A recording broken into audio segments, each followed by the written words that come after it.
Ayo waliullah kapangi jeung setan keur ngaringkuk bahana pun tanggal caringin. Setan, sia kunaon istirahat di dieu. Kunaon? Teu ngagoda. Kula ngagoda kiai itu tuh seseleh jasa cakna.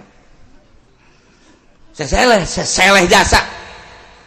Waduh datang ka kuari terus we diuntit ku kaula. Digoda ku kredit teu daek, digoda ku televisi teu daek, digoda ku HP teu daek, digoda ku bunga bank teu daek, digoda ku macem-macem teu daek. Poh tak mah kiai pohara jasa. Kula datang ka seseleh nu mantap kula ieu keur ngalamun bae di handapeun tangkal beringin. Caknya lah ieu beusi dipanggil ku atasan kula, kumaha sia ngagoda kiai eta sukses apa henteu? Kula keur istirahat lain sa istirahatna unggal poe ngagoda kiai eta teu bisa. Bingung gula cek. Coba-coba minta solusi. Tolong. Solusi segala naon. Gusti Allah dina ayat ieu rek nyaritakeun sekelumit tentang kisah Kangjeng Nabi Lut alaihi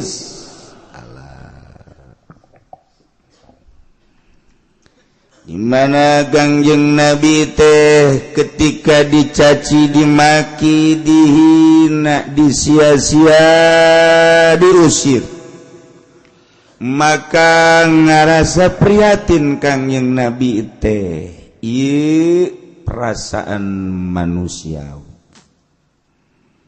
Maka keprihatinan Kangjeng Nabi supaya tenang jeung tentrem dibere ku Gusti Allah kisah-kisah Nabi nu baheula nu dibohongkeun ku umatna. Nu umatna nararaka teu nurut jeung teu ngadenge ka nabi-nabina, sehingga akibat teu ngadenge jeung teu nurut kaum-kaum tersebut disiksa ku Gusti Allah. Dengan ayana kisah tersebut nyulusup ka hate Kangjeng Nabi katentreman. Oh, diperbandingkeun jeung nu baheula can sakumaha orangna. Ayalah katentreman jiwa Kangjeng Nabi, tenang. Masya Allah. Setelah Gusti Allah nyaritakeun kisah tentang Kangjeng Nabi Ibrahim, tentang Kangjeng Nabi Saleh, Kangjeng Nabi Hud, kuari dek nyaritakeun tentang Kangjeng Nabi Lut alaihi salam, kumaha nyana di kaumna. Baheula teh aya Kangjeng Nabi Ibrahim. Kangjeng Nabi Ibrahim eta boga alo ngaranna Lut. Jadi Kangjeng Nabi Ibrahim teh jeung Kangjeng Nabi Lut dulur lantaran Kangjeng Nabi Lut ieu adalah anak adi bapana Kangjeng Nabi Ibrahim. Lahir sarua di negara Babilonia, Irak. Kangjeng Nabi Ibrahim lahir di Irak di Babil, kitu kene Kangjeng Nabi Lut lahir di Babil, Irak. Begitu gede umur bebelasan tahun instruksi Gusti Allah, wahai Ibrahim, wahai Lut, coba maneh pindah ka negeri Syam. Parindahlah nyana duaan. Jadi sazaman Kangjeng Nabi Ibrahim jeung Kangjeng Nabi Lut sazaman. Dulur alok. Bahkan Kangjeng Nabi Ibrahim nikah ka Siti Sarah teh adik Kangjeng Nabi Lut.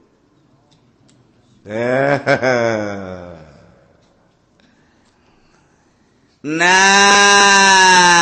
parindahnya na ka Syria nunggu instruksi ti Gusti Allah. Ternyata sanggeus di Suriah Kangjeng Nabi Ibrahim titah cicing di Palestina, Kangjeng Nabi Lut titah cicing di Urdun. Urdun teh Yordania. Deket Urdun jeung Palestina. Mun di lempangan ku lempang suku 1 hari 1 malam. Deket. Ieu Urdun, ieu Palestina. Mantak lamun urang dek ka Palestina, ti Mesir naik mobil ka Yordan, ti Yordan mata ti Yordan ti perbatasan. Di perbatasan tinggal sabaraha jam kadinya, sajam 2 jam masuk Palestina. Deket. Didinya lah Kangjeng Nabi Ibrahim di Palestina, Kangjeng Nabi Lut di Urdun, Yordania. Kebenaran di negara Urdun teh tepatna di Sodom atau Sadum, baheulana Sadum, belah dieuna diganti Sodom. Eta teh kota. Kebelah barat ka ditu kota deui. Eta teh sekitar bangsa 60 km aya kota deui ngaranna Rom.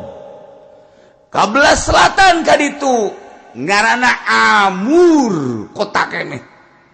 Kabelah dia ka utara, ngan kabelah dia ka kitu nan ngaranna timur. Nah eta aya kota deui ngaranna kota Muktafik. 4 kota. Paling besar kota Sodom. Di kota-kota nu lain mah tadi aya 100.000 mukotil tentara-tentarana di kota nu lain mah 100.000. Lamun 3 berarti 300.000. Di kota Sodom mah di dia mencapai kana 400.000. Geus loba horeg jelema harita. Sebab naon nu mantak loba? Sebab nu mantak loba sakali ngalahirkeun 4. 3 ngalahirkeun teh 2. Jadi lamun ngalahirkeun hiji teh disengserikeun ku tetangga.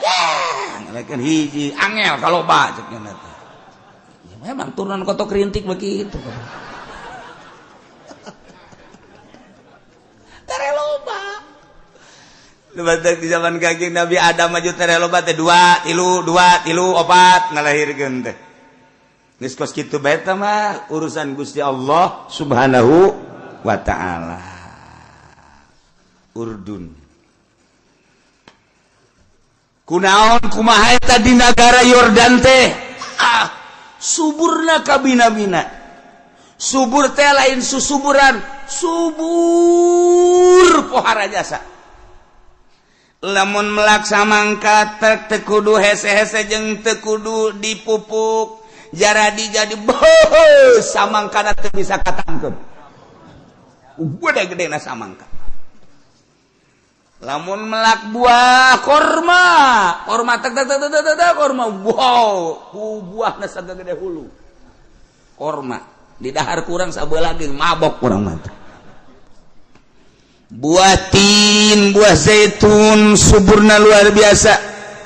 Ya kitu kene bangsa jeruk, apel. Termasuk kana bubuahan teh subur negara Yordan. Urang kamari ge ka ditu ke ka Yordan teh masyaallah lamun urang neuleuh di Cipanas susah kitu luar biasana eta palawija begitu urang datang ka Yordan. Neuleuh di Cipanas teh nanaonan. Sebab lo di Cipanas wortel paling ge sagede jempol suku barang datang ka Yordan wortel sok pada kieu. Ambe sakurang teh urang biasa ka Cianjur, biasa ka ditu wortel laleutik amat. Lobangan laleutik begitu datang ka Yordan di sisi jalan sok bagede kieu wortel, masyaallah. Bonteng. Urang lamun neuleuh di Garut Pakidulan teh dikirim kadinya bonteng bodas bonteng hideung. Kitu kene di Cipanas Cianjur bonteng bararagus. Begitu datang ka Yordan bonteng sok boga diabetes. Boleh. Ya Allah. Eta mah anu ngaran kitu. Naon ngaran nu sok dipertelan gitu teh nu bulet.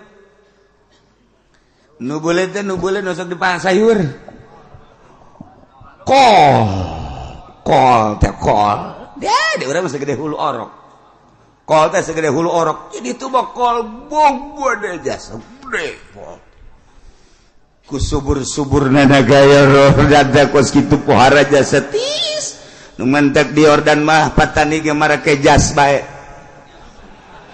sugan teh mah gaya tiris ngangon embe make jas ngangon onta make jas atuh tukang ngabenerkeun listrik bae sugan kula mah pagawe horenganan PLN make jas wow sekali pakai dua kali pakai dijual punya jasna kirim ke Indonesia dibelian tukang melina ge murah 100.000 200.000 kancing dua hiji urut gangon embe di ditu dibeli kurang di ditu urut gangon di dia pakai ngagaya blow on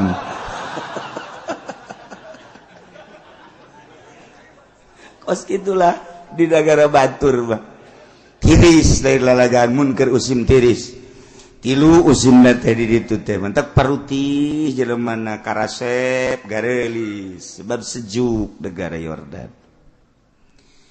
geus kasuburan bubuahan luar biasa palawijo suburna luar biasa melak naon bae geus teu kudu dicaritakeun kahebatan anak maka atuh negara teh mahmur loh jinawi pohara bahkan ekspornya na ka luar negeri anu dikirim ke Mesir ti Yordan anu dikirim ke gitu Palestina ti Yordan anu dikirim ke Saudi Arabia ge ti Yordan negara anu sangat subur pohara luar biasa dak dumadak ka kawasan Gusti Allah dicoba di Yordan teh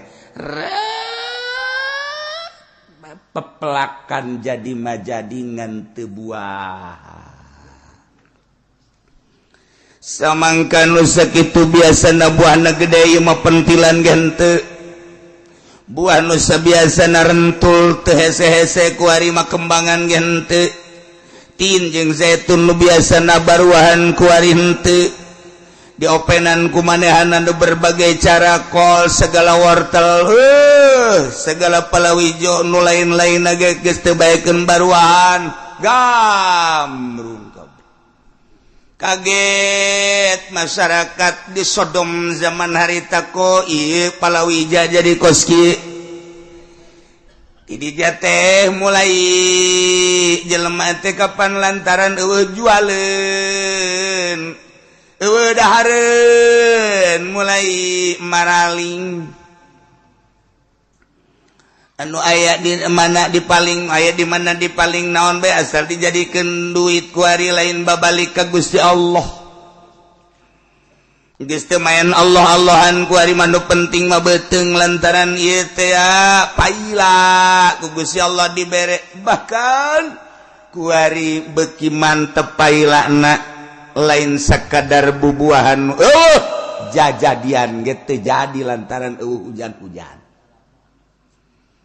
garing di Yordan teh pohara kalut lamun geus dibere perekonomian palawija geus teh jalan boro-boro cara di Yordan di Indonesia bage dahareun mah loba keneh duit simpenan loba keneh tapi geus dianggap ieu ku ari geus tiara pengusaha teh lantaran can boga rencana negara teh bakal dikumahakeun sistem perekonomian di Indonesia pakar ekonomi henteu ngucapkeun rencana anu dijadikeun ditetegkeun ku Presiden Jokowi dalam rangka untuk membuka usaha pakar politikna pakar perekonomianana teu jalan sedangkan investor nu aya di urang teh make duit negara bang kelipatanana bunga sebulan 2 bulan 3 bulan nah lamun 3 bulan kaharep can jelas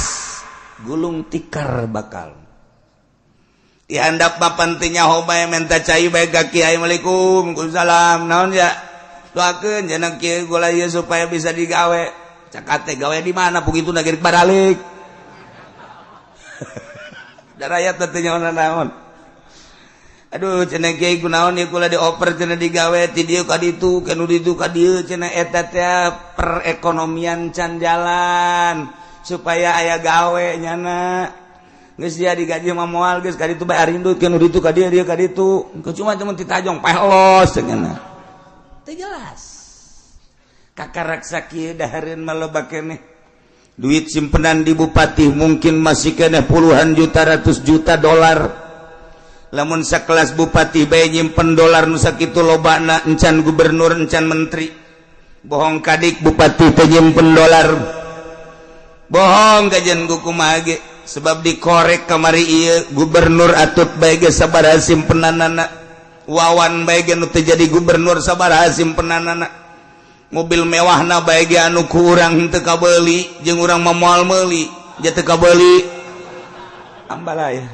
eta kakarak nyana saurang mangkaning di Indonesia model kos kitu emang saurang ambalaya ngan kasusna bae can diangkat lain lalagan kabeh bupati teh eta teh jutaan nyimpen puluh ratus juta jak dikamanakeun mandeg perekonomian teh nah loba keneh tapi rakyat makan kuari teu bisa disalahkeun maling lah jang beuteung nyana dituntut ke keluargana boga anak boga pemajikan digawe henteu hese lapangan kerja henteu aya pabriknya nadi kaluarkeun dagang teu mararaju deuk kumaha maling ieu kuari pamalingan di Indonesia meningkat da luar biasa pamarentah geus teu bisa nyaritakeun maling sebab nyana ge maling malah nyana ngomong ka pamalingan sia tuh lorosa teuing malingna ai maling mah maling bae geus aing maling ceuk kana negara pemalingan di negara orang ya baheula di Yordan teh seperti kos karitu pamimpin di negara tersebut teu jelas sebab saat eta encan aya anu dikolotkeun geus gapilah kapilah bae harita teh nu loba teh rombongan ieu itu pamimpinna rombongan ieu itu pamimpinna kopilah kepala kopilah musyawarah dengan kepailaan di negara orang coba orang nyieun aturan kumaha ye lantaran di negara orang teh akuari ieu geus paila aya ge kiriman ti negara luar. Kok di negara luar bisa ngirim ke urang sementara biasanya negara urang ngirim ke batur kuari urang dikirim teu etis cak kepala kopilah teu etis ya kajian kukumang urang nyeun aturan kumaha nyeun aturan anak nah setiap negara luar asup ke negara urang gorib garana tamu nyana maka dipersilakan untuk ngirim barang cuman dengan syarat nyana kudu nonggeng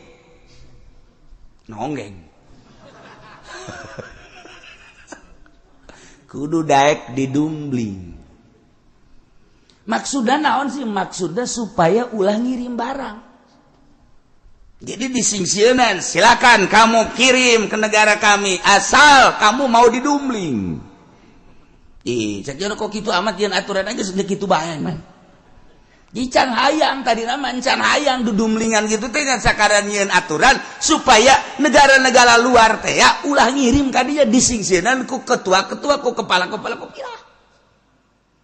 Mulai arembungeun geus kagok cekna. Geus kagok negara urang teh ku ari mah negara paila ulah aya kiriman tinu sejen. Lamun aya silakan cuman nyana kudu dek didumling. Atau kan arembung embung atau kudu didumbling mamanya cok dana teh kieu amat sih nyun aturan di samping didumbling kudu mayar 4 dirham lamun nyana ngirim barang ka Urdun yakni ka Sodom di samping nyanana daek didumbling mayar deui 4 dirham sakali dumbling jadinya didumlingnya mayar mantep beres eta kudu lagi nu ngadumling mayar ayeuna mah eta nu didumlingna nu kudu mayar atuh sadarieun di luar nu Mesir teh anu Kuwait teh Dubai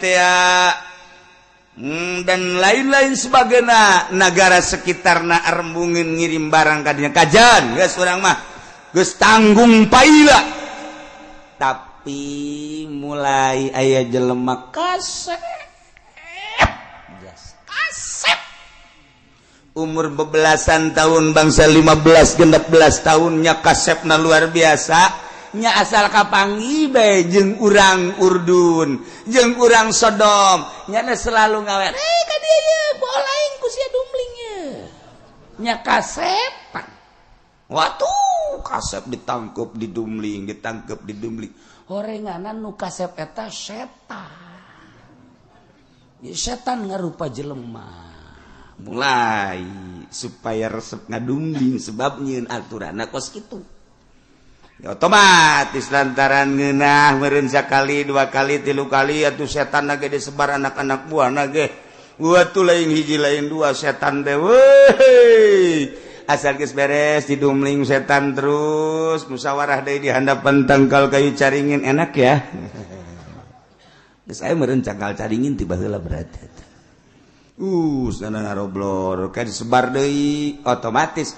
lantaran geus terbiasa ngadumling di negara luar ge lah jang geus biasa urang dinya mah ngadumling masalah sebab perekonomian teu jalan maka perekonomian supaya jalan masuk siap dumling ya otomatis didumling jadi kuari majelema teh geus lain hayang ka awewe hayang na ka lalaki teu meunang manggil nu kasep lalaki langsung dibawa bae ka kamar terus ditonggengkeun ceces-ceces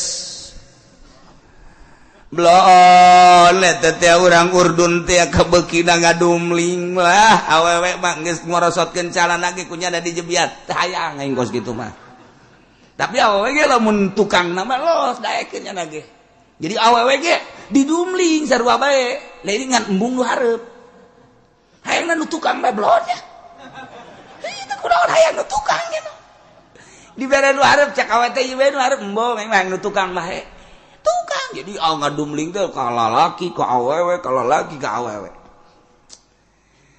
Nah urusan soal dumling teh kapan dipermasalahkeun di zaman sahabat eta kumaha lalakonna lamun aya masyarakat anu ngadumling teh di zaman Sidina Abu Bakar Siddiq nyieun aturan ihraq dibeulem jelema anu daek ngadumling dibeulem di zaman Sidina Umar teh dibeulem di zaman Sidina Utsman mun aya nu ngadumling dibeulem di zaman Sidina Ali leuwih keras deui di samping ditazir dibeulem sebab naon ieu kapan ngarusak tatanan agama anu tatadina mapan padinawati teh kapan hayang nurunkeun ngaluarkeun kitu ngalanjutkeun turunan lain ngan sakadar melampiaskan syahwat tapi kapan hayang boga turunan geus ayalah perkawinan dina perkawinan teh kapan engke najima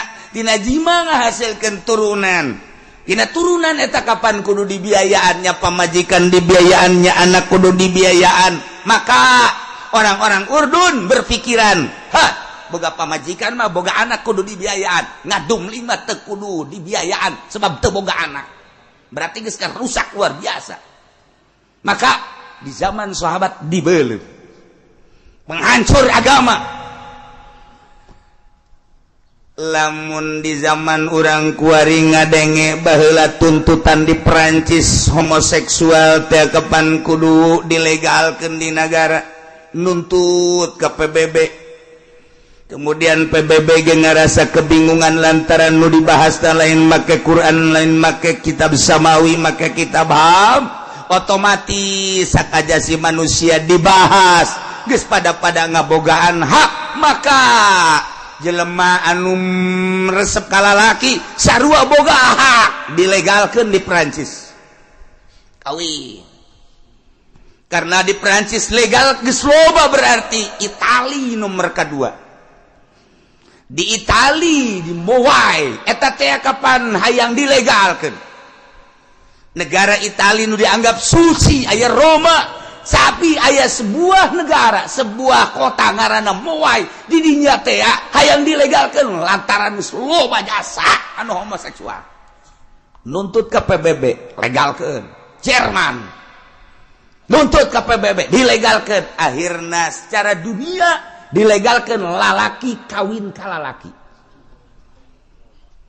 gemal boga turunan eta mah sakada susukaan doang mantak dibeleum ge ku Sina Abu Bakar Siddiq mah masuklah ke Indonesia kuari loba jasa di Indonesia no homoseksual aya perkumpulan homo di Indonesia Jakarta geus puguh Bandung geus puguh Surabaya geus puguh di Tangerang geus aya perkumpulan homosek geus mulai aya aba-aba dek datang ke DPR minta dilegalkeun sarua jeung seperti di luar negeri dek kumaha coba pemerintahan urang lamun ngabahas make HAM moal beda jeung Jerman, Prancis, Itali, Amerika.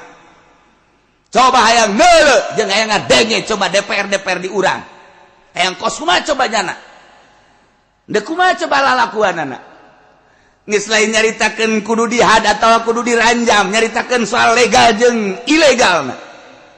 Acak-acakan selama pemerintahanana model kos kieu henteu make aturan Al-Qur'anul Karim moal beres aya masalah naon ge masalah jilbab bae ge ku heseun jasa jilbab bae ge ku heseun sapira jilbab atuh tetapi kan teu beres-beres kunaon eta barodo coba nya namun ngaji ka Cilongok ka dieu beres geus kabahas kabeh bocana Kiai Uci So Amat emang aing sakapu kosok-sok ai ka model kosia mah kitu aing ge sok bae lah sia barodo-barodo teuing atuh mantak naon hayu atuh jeung mayoritas Islam di urang masalah jilbab bae ge sakitu hesena komo masalah homo moal kabahas ku jadi patali-patalikeun jeung urusan kemanusiaan hak ajasi manusia ujung-ujungna moal beda jeung di Perancis Jerman Itali.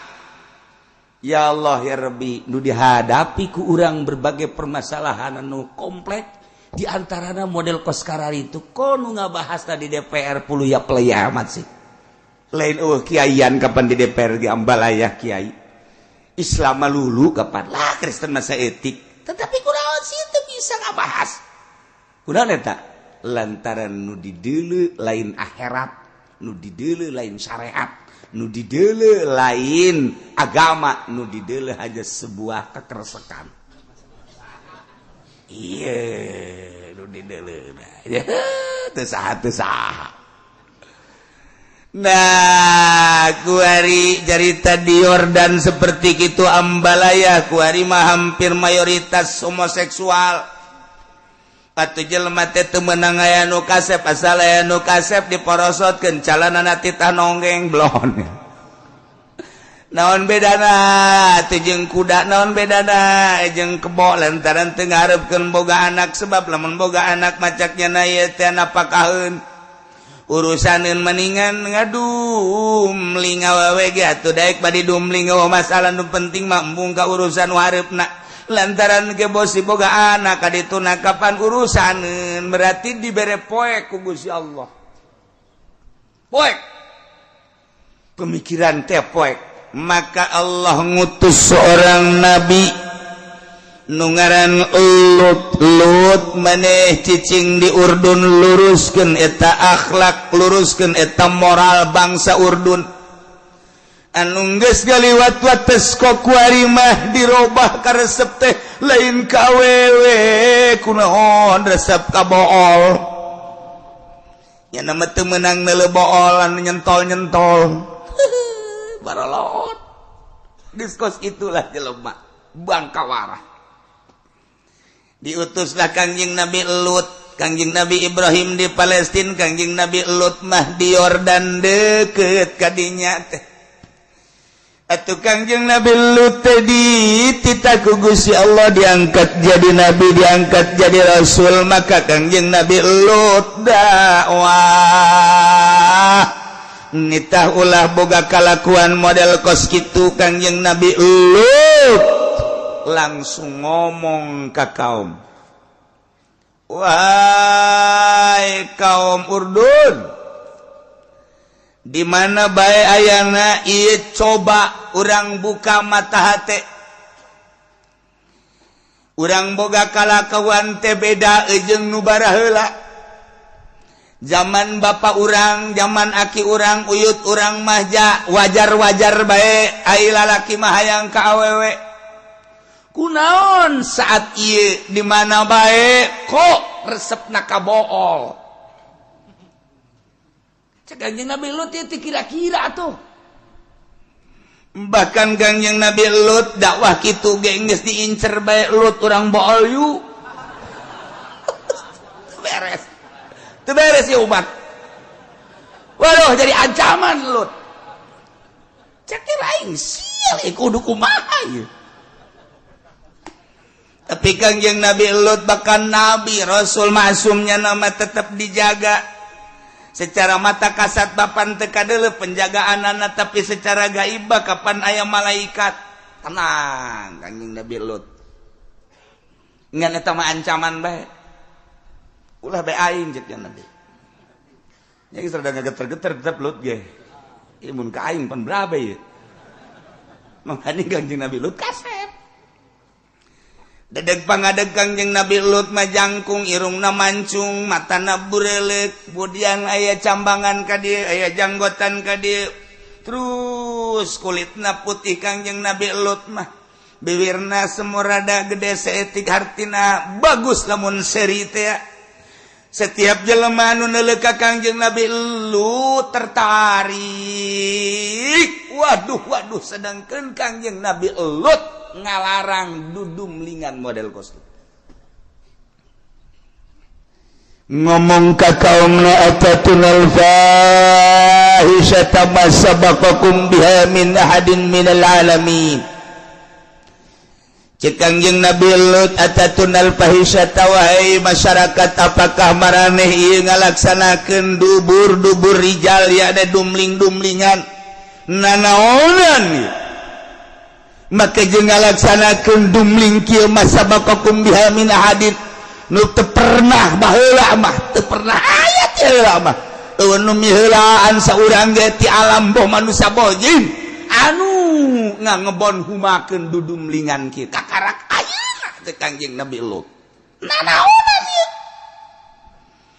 innakum latatunar rijala syahwatan anatah aranjeun kabeh teh ieu ngalaksanakeun ka lalaki teh ieu karena syahwat duna min dunin nisa kunaon teh ka awewe ambalayah nu kos kumaha bae ge loba nu gede aya nu sedeng aya nu leutik aya nu gede aya nu pendek nu jangkung aya kunaon ieu syahwat dirobah ku dan ka lalaki coba cek Kangjeng Nabi Lut kula diutus ku Gusti Allah jadi nabi kula diutus ku Gusti Allah jadi rasul kita nyelesaikeun urusan moral bangsa ieu hiji bae heulanan ulah dumling nanaonan ieu bal antum qaum musrifun balik tah aranjeun teh kaum anu bloon ngaliwat wates kabeh ngaliwat tina halal kana haram kunaon kikieuan itulah Kangjeng Nabi Lut dakwahna nu mantap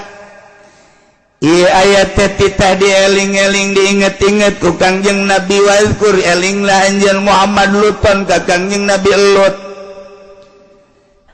kumaha Kangjeng Nabi Lut ieu qala waktuna nyarita Kangjeng Nabi Lut liqaumihi ka kaumna atatunal fahisata ma sabaqakum biha min ahadin minal alamin coba eta masyaallah terus Kangjeng Nabi Lut dakwah teureun-eureun di negara ti kota ieu ka kota itu ti kota ieu ka kota itu wah masyarakat kuari jadi resah ku dakwah Kangjeng Nabi Lut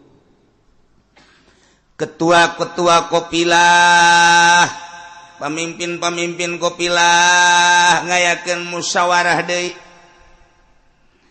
bener ge eueuh ti zaman baheulana urang ieu ngalampiaskeun syahwat ka lalaki tapi kan ieu teh jadi kasenangan kok ieu Lut ngahalang-halang kasenangan urang kurang ajar ieu si Lut budak kamari jeung lain urang dieu nya mah lain urang dieu nya nyahoanan make jeung lurang larang kieu coba kudu kumaha ieu urang kudu kumaha ieu ieu kan kesenangan urang urusan senang makan kumaha urang nu nyeuna haju ieu lut larang-larang wah teu beres ya kajian kumaha ge lut urang datang ka ayu dilarang-larang kieu tita biluk kanu biasa bae urang usahwat ka awewe usahwat ka awewe teh hayangna ka lalaki bae. Masya Allah, kaum model kos karena itu. Di samping akhlak Kangjeng Nabi Lut titah ngabalikeun agama. Nu saat eta agama teh agama kafir, agama musyrik. Lantaran nyembahna nyana ka patung.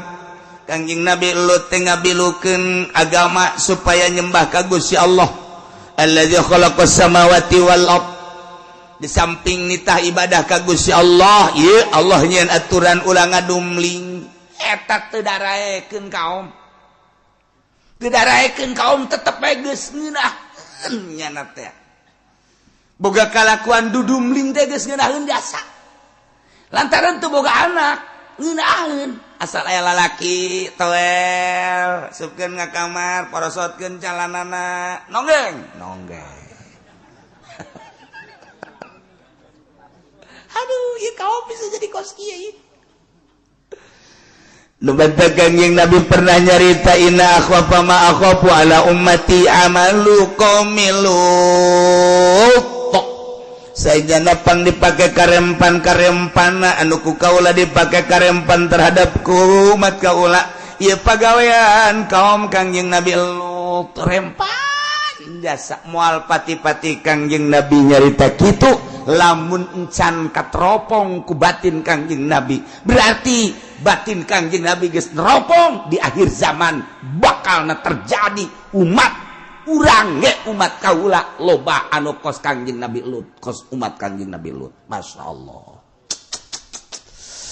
Dumantaqala Muhammad bin Sirin laisa syai'un minad dawabi amalu amala qaumil Lut ilal khizira wal himar ente perhatikeun coba ge di berbagai negara teu aya hewan-hewan anu mamana ge anu boga kalakuan okos kaum Kangjeng Nabi Lut kecuali dua hiji babi nomor kadua himar urang lamun naleu kuda jalangan tetep bae lain kana duburna tetep kana parantina lamun nyala kebo jalangan tetep bae lain kana boolna tetep bae kana parantina urang nelembe ge kajentingnya na jalan tukang tetep kana parantina kotok ge kotok sarua bae kotok emang aya naonan kotok mah dua tah hiji liangna nanya setelah diteliti jana mah hiji liangna eta keneh ngan ka kawasan Allah meureun paranti endog mah paranti endog paranti tai mah paranti tai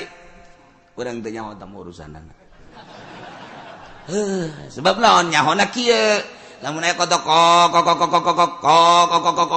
tewak cek ibu urang bae tewak aja bae colok coba geus endogan teu colok urang aya berarti terendogan budak bari mah nyawon kos kitu mah colok urang panas eta curug urang panas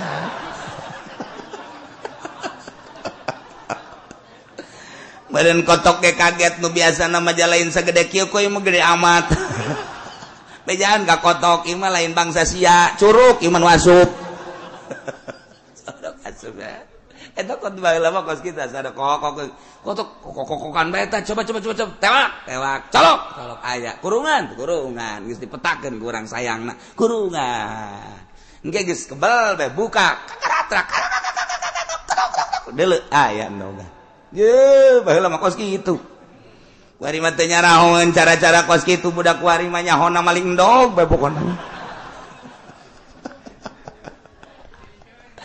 ya Allah ya Rabbi loba urang pangalaman zaman baheula mah kos kitu asal kakalatrak bae geus lamun aya nu kakalatrak kotok rintik tewak colok eueuh hanja eueuh pencit kakaladrak bae ndogan teu naon teu becet pencit mentak urang keur leutik mah ngadoa sing kakaladrak sia urang teu pencit pasti aju zaman hese pan baheula mah bepenci teh terus bae diolahkeun terus digoreng dipasi-pasi pan ku kolot teh.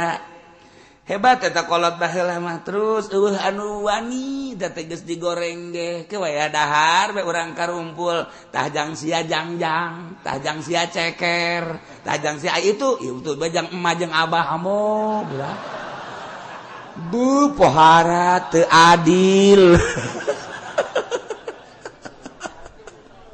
Mama ieu bapak dua dagingan tah dagingna mah ku tempe bae jadi daging mah tetep tempe-tempe keneh dibere ceker di kejotan begonya kolot uyuhan deh nya nya mentok aya anak ceker.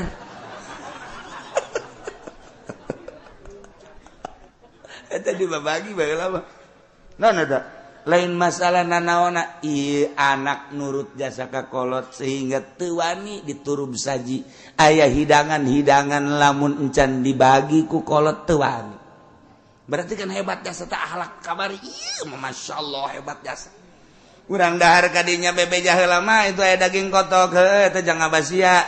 Haji kula keke mangabagi dibagi kumaha nurut jasa. Zaman kamari ieu ya Allah, kuari buka turun saji. Sehat beres. Bapak rajeng mana? Ieu saung geus dahar. Hehe. Sianya, padi dibiarkan kabeh. Ira deui mah atuh. Geus teu bisa mangko kumaha. Tungtuna kompetisi kolot jeung anak. Asal geus aya turun saji, bapana ti heula beak. Anakna ti heula beak. Anak jeung bapak kompetisi. Ieu mah keur carita zaman kamari ieu mah zaman sieun ka kolot. Zaman nurut ka kolot. Boro-boro nanaon boga daging ge boga tempe tetep dibagi ku kolot urangna nemah deui masyaallah. Haju hebat jasa kapan baheula mah aya papadangan sagala rupa hingga tatangga teh mah mandek papadangan ka mana tuh ka imah tatangga ieu ai papadangan mah ditambahan deui nya mah tuh jang papadangan bareng ka ditu itu boga dicokot ieu boga ka ditukeun eta papadangan ku akur eta baheula. Masya Allah karim rapih jasa zaman kamari kuari geus papadangan di daleukeun mesia daharnya nindit baga ditu cokot dahar ku sorangan kotek teu nendeh ka dinya ieu samu aing ka mana lah kotok sia meureun kotokna ulah bomong gitu. Nah Kangjeng Nabi Lut terus-terusan dakwahnya ka kaumna atatul fahisyata ma sabaqakum biha min ahadin minal alamin. Dulur kabehan coba pikir kumaraneh kabeh ja urang teu pernah didongeng-dongeng ku kolot urang baheula teh kudu resep ka bool mah kudu ngadumlingan bool mah coba ieu kalakuan teh teu bagus hiji agama Islam nyembah ke Allah ulah kapatu. Dua akhlak moral ulah boga kalakuan ngadumli. Innakum latatuna rijal syahwatan. Kunaon maneh make jeung ngalaksanakeun ka bool lalaki ieu karena syahwat aneh amat syahwat coba awewe atuh min dunin nisa teu daekeun ka awewe bal antum qaumun musrifun. Kunaon syahwat disalurkeun ka bool lalaki lain ka awewe iyalah bal antum qaumum musrifun aranjeun kabeh kaum anu ngaliwat wates lain kana halal kuari kana haram. Di opat kota nu tadi dicaritakeun gegedena mati Sodom eta teh terus bae kepala-kepala kapilah teh musyawarah lantaran ieu aya hiji manusia nu ngaran Nabi Lut nyana mengklaim dirina bahwa dirina nabi bahkan nyana teh diutus ku Gusti Allah jadi rasul. Ieu teh urang deuk ngarobah tatanan kahirupan urang kalazatan urang anu urang geus aya dina kanikmatan yeuh kuari kabehan kaum teh 90% nyana resepna ngadumling. Masya Allah bisa bos gitu aneh lamun orang nyaritakeun aneh nganahan-nahannya koresepnya nahanya koresepnya padahal maka lakuan haram lain eta bae di urang bae kuari korupsi menjadi-jadi urang tengah nahan-nahan ketika dinahan-nahan nyana seserian korupsi eta kan maling tapi kan geus kabehan maraling urang rakyat bertanya-tanya kok daek maraling sih aneh nyana geus kangeunahan ketika diuk di dewan geus korupsi ketika diuk di pemerintahan korupsi ketika ku urang ditaliti geus teh sieun ka Gusti Allah nyana ngomong lagi aya KPK tahu aya KPK tahu nu dipake kasieun teh KPK eta mah sarua jeung naik motor nu dipake kasieun polisi mun satungtung aya polisi nyana heuh lamun polisi atuh eta polisi ieu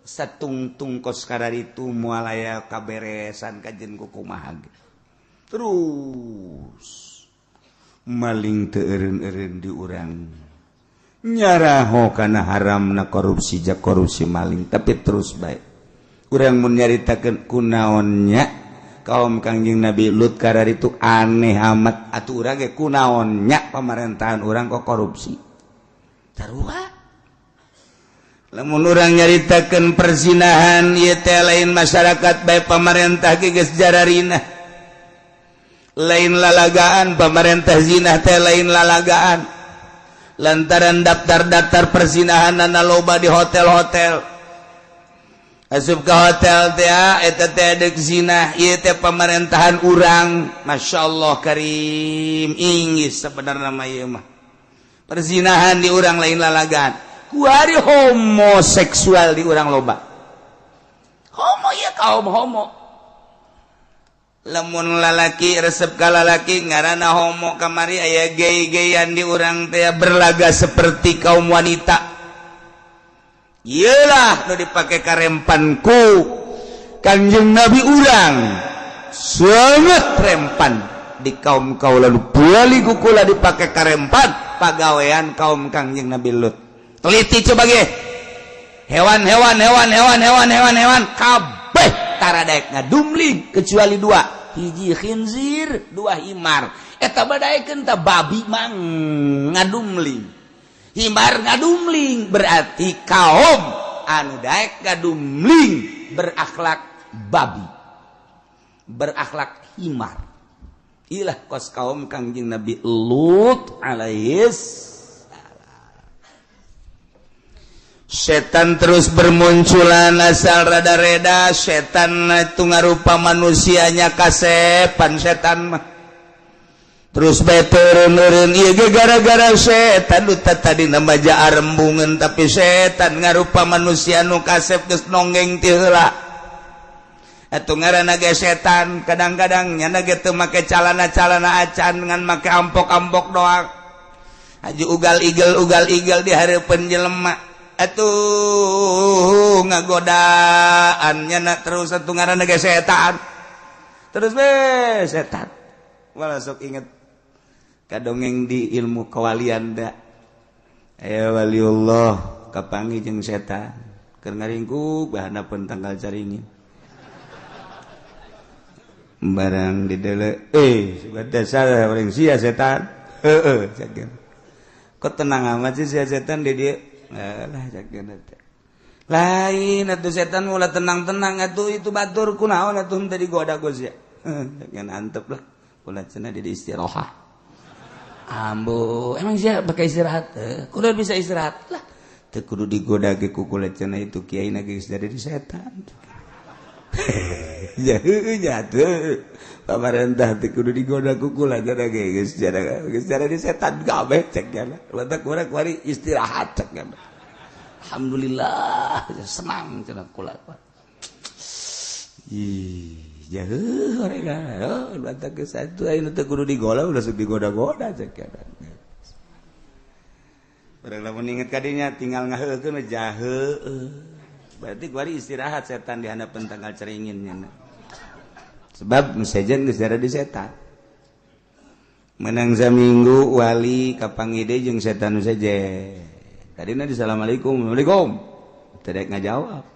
Jadi tukang. Waalaikum.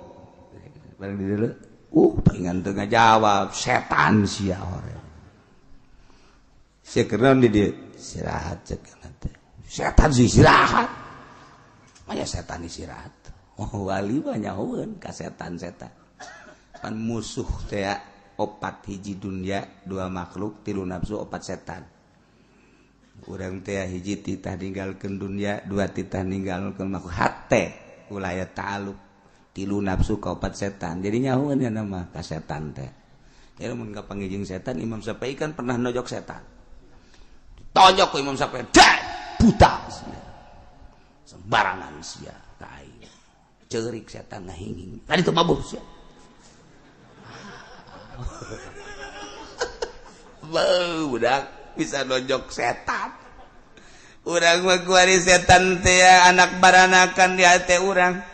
Henteu pernah dikaluarkeun setan di jero hate, malah mah jadi peternakan setan. Di jero hate teh dikembang biakeun geus mah anakan, anakna geus anakan diincu berarti incu geus anakan deui naon tangaranna. Uyut geus loba jasa geus teu bahi di dieu ge pas sedek-sedek kekena ieu urang nyieun RSSS di jero hate. Ieu mah aya setan, sia kunaon istirahat di dieu. Kunaon? Teu ngagoda. Kula ngagoda kiai itu tuh seseleh jasa cakna. Seseleh jasa. Waduh datang ka kuari terus we diuntit ku kaula. Digoda ku kredit teu daek, digoda ku televisi teu daek, digoda ku HP teu daek, digoda ku bunga bank teu daek, digoda ku macem-macem teu daek. Poh tak mah kiai pohara jasa. Kula datang ka seseleh nu mantak kula ieu keur ngalamun bae di handapeun tangkal beringin. Caknya lah ieu beusi dipanggil ku atasan kula kumaha sia ngagoda kiai eta sukses apa henteu? Kula keur istirahat lain sa istirahat-istirahatna unggal poe ngagoda kiai eta teu bisa. Bingung kula cak. Coba-coba minta solusi. Tolong. Solusi segala naon. Ai kitu mah anu kiai nu lama bangsa keur magahan ngaji. Aju setan datang, adinya namu tenang-tenang wae ai mah gampang cek ieu mah lah ku sekupi ge bisa ieu mah. Sekupi bisa. Ku mio bisa, ku umroh bisa. Ha, leutik we kiai kos kieu bacakan. Teu badak loba istirahat lantaran haju kiaina jadi setan cek. Pedagang mah komo geus leuwih ti heula tibatan kiai itu mah nyana nyalib jadi setan geus leuwih ti heula jemping nyana beuh pohara geus jare setan kabeh tah jadi setan istirahat lantaran geus teu kudu digoda aya nu ieu mah kapangijing setan lantaran seseleh cenah tuh jadi setan geus sarua seseleh panas. Lamun ngagoda kiai eta lamun nyana geus baca ayat kursi panas cekna teu kuat kula. Tapi lamun kiai anu ieu mah nyana maca ayat kursi ge magalah dipagahan ku setan lain kitu ayat kursi da kurang pas sia mah. Ku setan dipagahan. Jadi lamun dipencet jelema kasurupan dipencet lamun kudu bisaan mah kan kabur ta setan. Tapi lamun kudu teu bisaan mah pencet babacaan aing ge bisa bacaan kos kitu mah. Bismillahirrahmanirrahim la yadurru ma'asmi syai'un fil ardi wala fis sama was samiul basir. Aing bisa. Muntak urang ulah sapencet-pencet tak izinkan dikitukeun ku setan. Ganti urang membacaan Bismillahirrahmanirrahim. Walau anna Qur'an surat bil jibal wa qultu bil anza kullu ma bil maut bal. Nah, sia. Aduh. Walau anna Qur'an bil jibal wa pencet. Teu karasa. Sial da setan. Tiga rasa masuk pencet-pencet nak si ade setan lebih hebat mentaknya setan teu sieun sebab naon babacaan urang nangan di tikoro doang teu datang ka golbu jin mentak urang auzubillahi minasyaitonir rajim kuduna mah pan setan indit ya mah setan ngabaturan urang babaturan jeung urang ka eta setan ieu di zaman Kangjeng Nabi Lut setan teh ngabatur jeung masyarakat ngarupa setan ngarupa manusia lamun sepi pasaran setan nararonggeng ya Allah ya Rabbi ketua-ketua Qapilah teh ayeuna musyawarah di mana-mana ieu teh kumaha urusan Lut ngaganggu karena kestabilan jeung kalazatan kangenahan hirup urang nu mantap timbul keputusan hasil musyawarah tina para ketua Qapilah. Wa ma kana jawab qaumihi illa an qalu akhrijuhum min qaryatikum innahum unasun yatatahharun. Teu aya deui jawaban kaum Kangjeng Nabi Lut illa an qalu kecuali nya ngararomong gas ulah samatkan niaya iya ulah datang ka ngaganggu kastabilan kangeunaan urang akhrijum usir Lut jeung pengarut Lut usir min qaryatikum ti kampung maraneh kabeh innahum unasun yatatahharun eta Lut jeung pengikut-pengikutna manusia anu berlaga suci bohong nyana teresep kalalaki resep kajian kukumaha ge nyana anggus mensuci-suci diri nyana anggus ngaku nyucikeun dere gas lamun bener kos kitu usir ku urang ya Allah ya Rabbi eta rasul dek diusir rasul eta kepada dek diusir Masya Allah mulai kuari dek ngondisi-ngondisikeun tentang pengusiran Kangjeng Nabi Lut kumaha carana aya pembekotan di kota Amur, di kota Amir, di kota anu sejen teh mutapikat kitu keneh. Da ieu teh ulah datang ka sing hade isme Lut ngaganggu ka urang. Sedengkeun Kangjeng Nabi Lut becicing teh di Sodom. Nah, di Sodom iyalah mulai dikondisikeun pengusiran Lut beserta kaum-kaum nu anut ka Kangjeng Nabi Lut. Kaum Urdun nu aya di Yordan dek ngusir Kangjeng Nabi Lut lantaran dakwahna ka bina-bina. Masya Allah nu baraheula teh kos kitu. Kumaha kelanjutanana ieu sementara Kangjeng Nabi Lut terus dakwah ngadakwakeun akhlakul karimah. Sementara kaum nu aya di negara Yordan di Sodom teh geus benci terhadap Kangjeng Nabi Lut kumaya teu nyambung antara Kangjeng Nabi Lut jeung kaumna maka kelanjutanana fa anjaynahu wa ahlahu illa imra'atah wallahu a'lam bissawab. Riwayatkeun opana Sayyidatah Sakinah satuhune Gusti Siti Sakinah Ukhtal Husain nyatane dulur wadon Sidina Husain akhrajat iku metu ya Sayyidah Sakinah metu akan rasa ing Sayyidah Sakinah minal khabai saking khemah okol jamalin dalam sadukuring ontawan syadat lan gawe singiran Sayyidah Sakinah tegul hale ngucap ya Sayyidah Sakinah madza taquluna in qala nabiyyu lakum madza fa'altum wa antum akhirul umami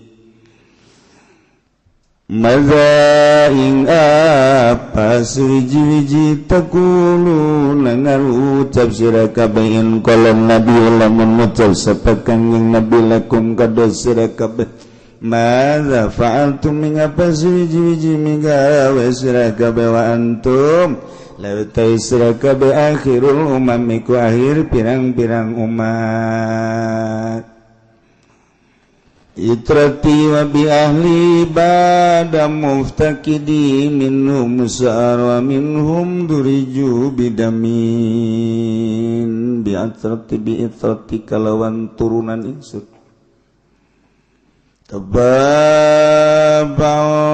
mutababaun mustafilun fa'ilun mustafilun fa'ilun mustafilun fa'ilun mustafilun fa'ilun ayat not nasar menang sambarang lamun rojas mustafilun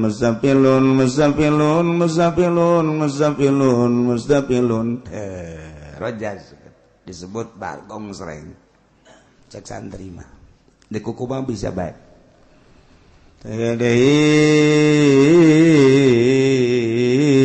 bahar basit fa'ulun muzailun muzafilun fa'ilun muzafilun fa'ilun muzafilun fa'ilun muzafilun fa'ilun Maza taquluna in qala an-nabiyyu lakum maza fa'altum wa antum akhirul umami bi'itsrati wa bi'ali badamu takidi minum musara wa min duriju bidamin makana hadza jazai in nasatul lakum tuglipuni bisuin bizawi rahimi aduh lamun awewe bisa kos kitu ngeunah paranti ngayun-ngayun salakina aduh enak bitati kalawan turunan ingsun nabi ahlilan kalawan ingsun dalam sawsede mubtakidi kesepen ingsun minum usara ikut tetap setengah saking itrati utawi dan tawan wa minhum duriju lan saking itrati duriju den lamokotan itrati bidamin kalawan getih makana zawaran apa iki iku jazai babalas ingsun nasahtu id waktune nasahtu nganasehatan ingsun lakum kada sira kabeh antuk lipuni saking entang ngagenteni sira kabeh ingsun bisuin kalawan ala bidawi rahimi ing dalam kanganduane baraya ingsun Sayyidina Husain dibunuh terjadilah Karbala gempar dunia boga dulur ngaranna Sayyidah Sakinah anu dunia saat eta ngalengis cerik terutama Madinah Mekah careurik kabeh sebab sirahna teh dipakai main bola di alung-alung nu mantep kuari jelema main bola teh akibat awal ngahinakeun ka Sayyidina Husain terus berkelanjutan kuari urang lamun leuleus sasakala main bola tidinya nu mantep kuari nyeri rarasaan lamun urang leuleus nu main bola kulantaran teu nyaho ka sasakalana tu kuari maja kiai ge penting teh nonton main bola Ustad mah komo ja kiai na ge nonton main bola pedagang mah geus ti heula pamarentah mah malah manya nama duitan teh naon gara-garana naon tuh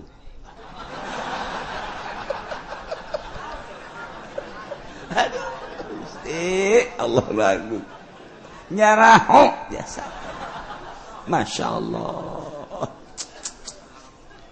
ndek kumaha lalakona coba yuk urang lamun nyaritakeun keistimewaan Syekh Abu Hasan Asy-Syadzili Syekh Abu Hasan Asy-Syadzili teh nyana teh kapan boga guruna saha Imam Syekh Athaillah Syekh Athaillah teh guruna saha Imam Marusi As-Sekandari Syekh Abu Hasan Asy-Syadzili lahir teh panehanana mah di Maroko Maghribi nyana ngaguru setelah ngaguru seakan-akan diperintah ku guru kita kanu nurut geus teh loba tuwar-tawarnya nama antar negara ku guruna teh Mesir berangkat geus ti Mesir Yordan berangkat Yordan terus Maroko berangkat balik deui kuari ka Palestina balik deui Yordan Mesir terus baik dalam rangka wusul ilallah nyana hirup kumaha petunjuk guru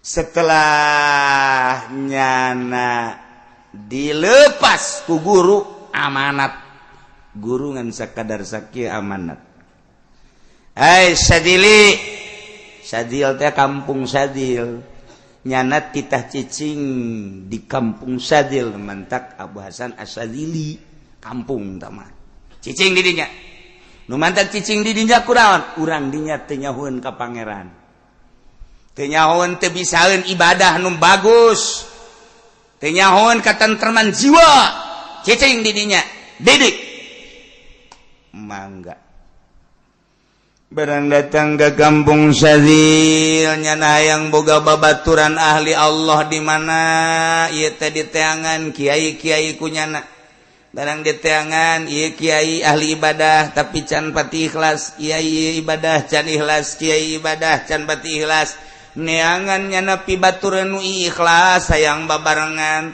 pas aya di handapeun gunung sorangan bae oh iya hebat dia di samping eta cek cenah aing dik didinya ngaguru deui terus cenah ngabaturan ibadah ka Gusti Allah duaan sanggeusna duaan sesuai jeung perintah guru kita ngembangkeun agama di kampung Sadil dakwah amanatna ti guruna sia opat jeung opat nu opat hiji cinta hiji be Allah ulah aya cinta salian Allah dua ridho keputusan Allah jeung aturan Allah ulah neangan ridho makhluk manusia ulah tilu tapa tina dunia zuhud ulah aya sabakatul hiber acan di jero hate sia resep kana dunia opat tawakal tu Allah tawakal ka Gusti Allah cekal eta cicing di mana bae nu opat deui laksanakeun kewajiban Gusti Allah ira bae jauhan larangan Allah paharaman Allah nomor katilu sabar menghadapi nu teu dipake karesep nomor kaopat tahan nahan nu dipake karesep eta bae cicing di mana bae sakitu sakitu imam bahasan cinta ulah aya dua hiji Allah ulah cinta ka cing aja ieu mah penting geus kieu sorot seri sorangan nya nang kenclong kiai blon ya Allah ya Rabbi aya macem-macem kacinta di jero hate Abu Hasan hiji bae cinta Allah nomor kedua ridho karena keputusan Gusti Allah titik urusan jelema moal aya beres-beres jeung moal aya eureun hiji bae ridho keputusan Allah tilu anti dunia sabakatul hiber ge ulah aya di jero hate dunia fuhara Masya Allah kan urang mau ojol daek dakwah asal daek gebulidan asal daek mamaca asal urang eta bae nu dideleuna teh eta bae asal ngariungkeun nu sugih giat mun ngariungkeun nu susah mah geus melihat hulu lah sales malah aduh Masya Allah gari itu nomor kaopat tawakal pasrahkeun diri ka Gusti Allah ye kayak opat deui laksanakeun seluruh kewajiban Allah andai kata kudu nyawa tarohana tarohkeun dua jauhan larangan Allah paharaman Allah singkirkeun opat tilu sabar menghadapi nu teu dipake karesep naon nu dipake karesep sabaran urang embung sabar nomor kaopat berat deui bae nahanmu urang hayang.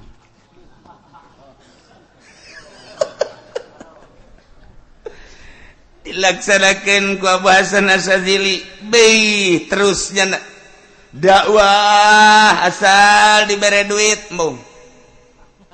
Eueuh di hate kula duit kula mah nu penting mah bapak-bapak ibu-ibu teh nyaho ka Allah kula nyalisakeun nyaritakeun urusan hukum make geus teu kudu barang bere ka kaula.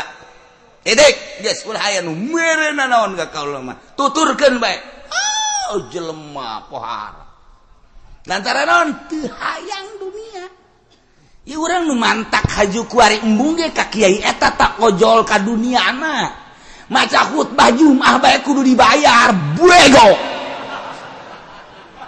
Kira ikhlas atau si kiai Jumat bae jam kepentingannya anak kudu dibayar. Ari ngadalil cenah di Mekah ge dibayar, di Mekah ge diulah loba omong kosnya nyao bae ka di Mekah. Urusan-urusanana iya sia bae deuk datang ka mana kuari khutbah kudu dibayar. Aya aturan ku DKM teh dibayarnya na haju indit Jumat nanti di dinya tolol teh coba kiai eta. Ih, berarti aya yang meureun ye. Aing mah coba-coba doang aing mah. Masya Allah bangunan aya ieu. Ya Allah. Ya karim. Endeu kumaha ditaluturkeunana ilmu aya di nyana tapi mak-mak aya di nyana. Ye, eta kos kitu. Dijadikeun DKM duit teu puguh ka mana-manana. Tulisanana eueuh, duitna eueuh.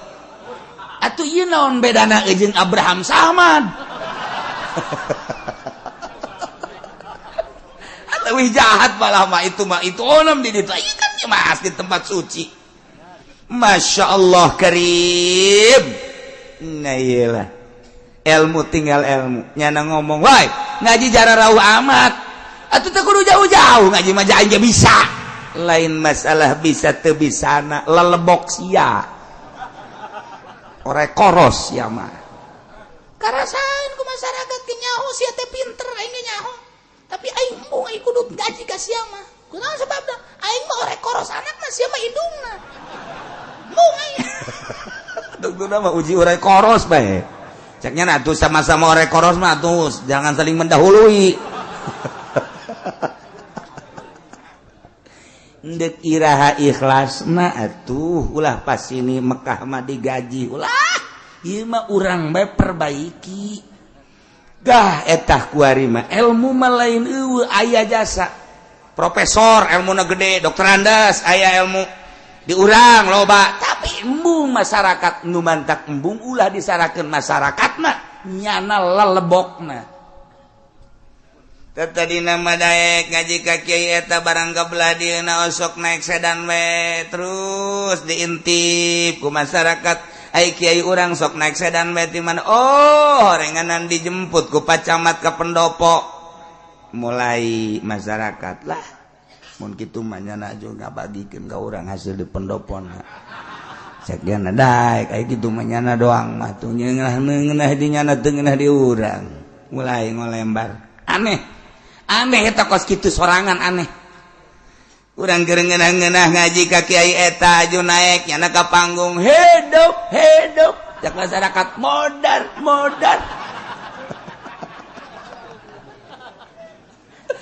aja masyarakat embung aing embung aja ka nyana embung kunaon teu aing hate aing embung ulah disalahkeun masyarakat nyanana akhlakna kecenderungan hate nangis lain ka Allah tapi ka seseorang kasih eta boleh jadi nyana geus ngomong bae disampaikan dulur atuh kadana nu jauh mah nu deket-deket atuh ngaji ieu ka dieu ieu kudu boga kaisin jelema mah teu ngaji mah sia deh ceknya teh aya teu ngaji mangke dikanarakakeun di masyarakat ngomong nu ngaji ge can puguh teu ka sorga can puguh ka sorga nu ngajina ge nu bagahan bawa ka neraka endahan kitu masyarakat blow on teh masyarakat blow on masyarakat teu bisa teu ikhlas teu bisa bae teu ngeunaheun bae dituturkeun anak sakumaha supir tadi oleng bae balik sen eueuh hiji berangkat deui sen eueuh dua setir eueuh ya urang keur carita ieu Sina Husein dibunuh kemudian Sayyidah Sakinah di luhur onta make sekeduk kemah ngaranna nololkeun sirahna bari nyanyi Mustafilun fa'ilun Mustafilun fa'ilun Mustafilun fa'ilun Mustafilun fa'ilun eta notna Madza taquluna in qala nabiyyu lakum Madza fa'altum wa antum akhirul umami Kumaha ucapan aranjeun kabeh lamun nabi ngomong ka aranjeun kabeh cek Kangjeng Nabi madza fa'altum naon pagawean aranjeun kabeh sementara anjeun teh jadi akhir umat Kangjeng Nabi kok dek ngabunuh incu kaula cek Kangjeng Nabi bi itrati wa bi ahli Kuturunan kaula jeung ahli kaula bada muftakidin sabada teu aya kaula horenganan cek Kangjeng Nabi sabada eueuh kaula teh turunan kaula teh minhum musaro aya nu ditawan wa minhum duriju bidami aya anu dilamokotan ku getih eta teh incu kaula teh sarua jeung kaula maneh nganiaya ka incu kaula sarua jeung nganiaya ka kaula nawan incu kaula sarua jeung nawan kaula ngalamongkotan getih ka incu kaula sarua jeung ngalamongkotan kaula makana ada jazai